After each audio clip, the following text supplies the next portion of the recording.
आम आदमी पार्टी के फायर ब्रांड नेता संजय सिंह आज शाहजहांपुर पहुंचे। यहां उन्होंने भाजपा पर निशाना साधते हुए करारा हमला बोला। उन्होंने कहा कि उत्तर प्रदेश में कानून व्यवस्था ध्वस्त हो चुकी है।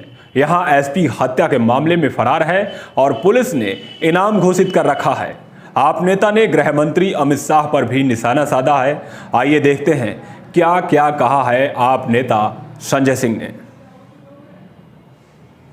देखिए, एजेंडा मैंने साफ कर दिया। एजुकेशन, हेल्थ, बिजली, पानी, बदतर कानून व्यवस्था, ये 4-5 प्रमुख मुद्दे हैं जिसको लेके हम जनता के बीच में जाएंगे। आज महिलाओं की सुरक्षा बहुत बड़ा मुद्दा है। छोटी छोटी बच्चियों के साथ बलात्कार की घटना हो रही है। आपने अब तक सुना होगा डकैत फरार, चोर फरार, माफिया फरार। उत्तर प्रदेश में एसपी फरार, पाटीदारी फरार हो गया बेचारा। पाटीदार एसपी फरार क्यों? इंद्रकांत त्रिपाठी की हत्या में उसका नाम आता है, रंगदारी मांगता है। यहाँ एसपी रंगदारी वसूल रहा है।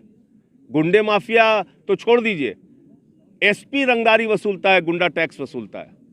तो इसलिए ये सारे मुद्दे हैं जिसको हम जनता के बीच में लेके जाएंगे। दूसरा जो आपने सवाल किया वो महत्वपूर्ण है। मैं दावे के साथ इस बात को कह सकता हूं कि 7 वर्षों में हिंदुस्तान की सबसे तेजी से बढ़ने वाली पार्टी आम आदमी पार्टी है। एक राज्य में हमने 3 बार सरकार बनाई। पहली बार हमारे 4 मेंबर ऑफ पार्लियामेंट आए। आज की तारीख में 1 मेंबर ऑफ पार्लियामेंट और 3 राज्यसभा के हमारे सांसद हैं। हमारी गोवा में चुनाव हम लड़े तो 6% हमारा वोट आया, और जब पंजाब में हम चुनाव लड़े तो हम वहाँ प्रमुख विपक्षी दल बन के आए हैं। अब धीरे धीरे हमारा 3 बार का टर्म हो गया दिल्ली में, तीसरा टर्म है। अब धीरे धीरे पूरे देश में हमारी स्वीकार्यता बढ़ रही है, हमारा विस्तार हो रहा है, संगठन का निर्माण हम अच्छे ढंग से कर रहे हैं। और ये विवेक हम जनता के ऊपर छोड़ देते हैं। हम अपनी बातें उनके बीच में कहेंगे, कहाँ कितना समर्थन मिलेगा, डेमोक्रेसी में वही मालिक है और उन्हीं को तय करने दिया जाए। उत्तर प्रदेश में चुनाव लड़ेंगे या किसी दल के साथ? देखिए, उत्तर प्रदेश की जनता के हित में जो कुछ भी होगा हम वो करने के लिए तैयार हैं। लेकिन आप अभी आज की तारीख में मुझसे आप पूछेंगे तो इन सवालों का मेरे पास कोई जवाब नहीं है। समय आने पे हमारा राष्ट्रीय नेतृत्व इस विषय में फैसला लेगा कि हम किसी के साथ गठबंधन करेंगे या नहीं करेंगे। आप शायद भूल गए क्या हुआ था इस बार के चुनाव में। भारतीय जनता पार्टी ने हिंदू मुस्लिम पर चुनाव कराने का नंगा नाच किया। अमित शाह जी के नेतृत्व में नंगा नाच जिसको कहते हैं, क्या क्या नहीं कहा। दिल्ली के मुख्यमंत्री को आतंकवादी तक कहा गया।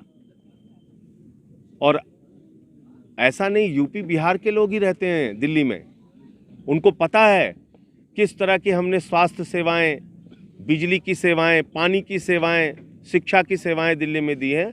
इसलिए मैं खुद उत्तर प्रदेश का रहने वाला हूं, यहीं पला बढ़ा हूं, उत्तर प्रदेश की राजनीति के नस नस से वाकिफ़ हूं।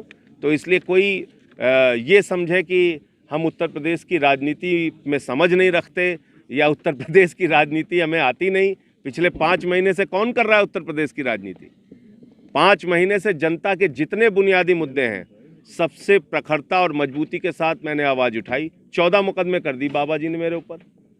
14 मुकदमे 4 महीने में माफिया पे नहीं किया, देशद्रोह लगा दिया, पार्टी का दफ्तर बंद कर दिया। और कैसे होती है विपक्ष की भूमिका? देखिए, मैं तो ये कह रहा हूं कि किसानों के इस आंदोलन को हर इंसान को तूल देना चाहिए, हर व्यक्ति को तूल देना चाहिए। जो अन्नदाता का दिया हुआ खाते हैं वो अन्नदाता के प्रति वफादारी दिखाएं। और जो एक कहावत चल रही है कि कुत्ते भी जिसका दिया हुआ खाते हैं उसके प्रति वफादारी निभाते हैं। तो मैं सभी राजनीतिक दलों से, सभी आम इंसान से, हिंदुस्तानी से ये अपील करूंगा कि किसान का साथ दीजिए। आप राजनीतिक दल के हैं नहीं हैं, किसान हैं, मजदूर हैं, व्यापारी हैं, आप उनका साथ दीजिए क्योंकि उनका दिया हुआ खाते हैं आप। और मैं क्यों कह रहा हूं कि साथ दीजिए? क्योंकि इसमें एक कानून ऐसा है जो हिंदुस्तान को बर्बाद कर देगा, वो है असीमित भंडारण का कानून। असीमित कोल्ड स्टोरेज में चाहे जितना भंडारण करके बड़े बड़े पूंजीपति रखेंगे, सस्ते में फल, सस्ते में सब्जियां, सस्ते में गेहूं, सस्ते में चावल, सस्ते में दाल, सस्ते में मक्का किसान से खरीदेंगे और अपने कोल्ड स्टोरेज में रखेंगे। बाजारों में जब उसकी कमी हो जाएगी तो महंगे दामों पर बेचेंगे। देश में महंगाई, जमाखोरी और कालाबाजारी को वैधता प्रदान करने का बिल मोदी जी ने पास कर दिया और इसलिए मैंने पार्लियामेंट में इसका विरोध किया था। माइक तोड़ा था तो पूरी भाजपा ऊपर से लेकर नीचे तक रो रही थी। आज आप किसानों की हड्डियां तोड़ रहे हैं। मुझे तो निलंबित किया गया, आपको भी निलंबित होना चाहिए। आप किसानों को आतंकवादी कह रहे हैं। शहीद आजम भगत सिंह के वंशजों को, शहीद उधम सिंह के वंशजों को, लाला लाजपत राय के वंशजों को, शहीद करतार सिंह सरापा के वंशजों को, जलियांवाला बाग कांड में जिन लोगों ने अपने प्राणों की आहुति दी उनके वंशजों को आप आतंकवादी कह रहे हैं, इसलिए कि वो पगड़ी बांधते हैं, वो सिख समुदाय से आते हैं। और मैं ये मांग कर रहा हूं आप लोगों के माध्यम से कि अगर गृह मंत्री अमित शाह इतने कमजोर हैं कि उनके रहते हुए खालिस्तानी भी सक्रिय हो जा रहे हैं और नक्सलवादी भी सक्रिय हो जा रहे हैं और पाकिस्तानी भी सक्रिय हो जा रहे हैं और चाइना वाले भी सक्रिय हो जा रहे हैं और अब अर्बन नक्सल भी सक्रिय, तो तुम बने किस बात के लिए हो भैया गृह मंत्री? इस्तीफा देके गुजरात जाओ, घर बैठो अपने। ये जो किसी भी आंदोलन को बदनाम करने की साजिश है बीजेपी की, कि हर किसी आंदोलन में कभी टुकड़े टुकड़े गैंग, कभी अर्बन नक्सल, कभी पाकिस्तान का हाथ, कभी चाइना का हाथ, तो तुम कर क्या रहे हो? जब तुम्हारे रहते हुए कुछ रुक ही नहीं पा रहा है तो इस्तीफा देके घर जाओ। सरकार तुम्हारी है, रोना तुम ही रोते हो। इसमें खालिस्तानी आ गए जी, इसमें देशद्रोही आ गए जी, तुम्हारे रहते हुए आ कैसे जा रहे हैं? देखिए, असली किसान ही दिल्ली में भी बैठे हैं और असली किसान भी हिंदुस्तान के अलग अलग हिस्सों में भी आंदोलन कर रहे हैं। तमिलनाडु में, कर्नाटक में, बिहार में, अलग अलग हिस्सों पे लोग अपना आंदोलन कर रहे हैं। उत्तर प्रदेश में भी आंदोलन हो रहा है। अब ये प्रचारित करने के लिए आप किसी एक हिस्से को बदनाम करेंगे कि वहीं के लोग आंदोलन कर रहे हैं। अरे भाई, उनका मुद्दा समझिए ना। मैंने पार्लियामेंट में इसका विरोध किया और एक सांसद होने के नाते मैं आपको 3 मिनट में समझा सकता हूं कि ये काला कानून कितना किसानों के विरोध में है। आपने एमएसपी की गारंटी इसमें नहीं दी। कह रहे हैं साहब पहले भी नहीं थी, तो पहले तो कॉन्ट्रैक्ट खेती भी नहीं थी, पहले तो असीमित भंडारण का भी कानून नहीं था, पहले तो जीएसटी भी नहीं हुई थी, पहले तो नोटबंदी भी नहीं थी। तो किसानों के हित में जो एमएसपी मांग रहे हैं वो कानून हम नहीं बनाएंगे और किसान जो नहीं मांग रहे हैं वो हम जरूर बनाएंगे। तो ये क्या मतलब है? मतलब वो आपसे असीमित भंडारण का कानून नहीं मांग रहे हैं, आप वो बनाएंगे। कॉन्ट्रैक्ट खेती का कानून नहीं मांग रहे हैं, वो आप बनाएंगे।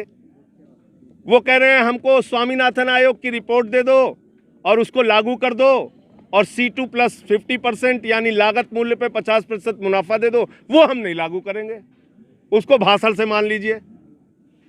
अरे भाई, कोई भी समझदार आदमी, यहाँ वकील होगा कोई तो जानता होगा, किसी भी न्यायालय में हमारी फरियाद तब सुनी जाएगी एमएसपी पे जब एक्ट में लिखा होगा। भाषण से न्यायालय नहीं चलता है।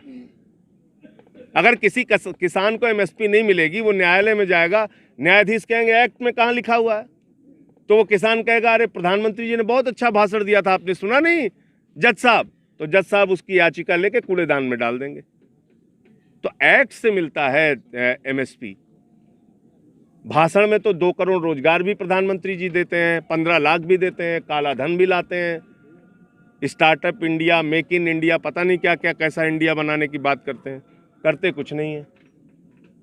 तो इसलिए मेरा ये कहना है कि किसान का जो आंदोलन है वो बहुत पवित्र है, उसको लाठी और आंसू गैस के गोलों से नहीं, उनके साथ इंसानियत से पेश आइए और उसका समाधान कीजिए।